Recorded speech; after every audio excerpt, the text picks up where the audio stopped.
एक आपार्टमेंटर गोटे फ्लाट रे कहीं रहु नथबार सुजोग नहीं दुर्बृत्त माने कला कना बुलाई दैछंती। एपरी घटना कटक जिला बारंग थाना अंतर्गत कुआखाई ब्रिज निकटरे थिबा शांति भवन आपार्टमेंट रे घटिछि। मिलिथिबा सूचना अनुसार शांति भवन आपार्टमेंटर B204 फ्लाट रे जने स्टील प्लांट अधिकारी रहुथिले।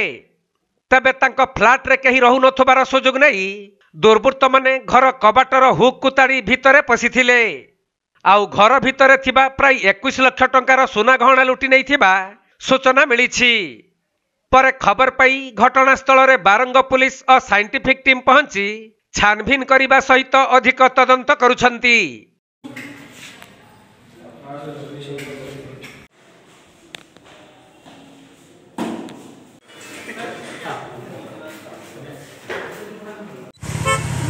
कटक जिला प्रतिनिधि राजेश कुमार साहू रिपोर्ट, कोणार्क लाइव।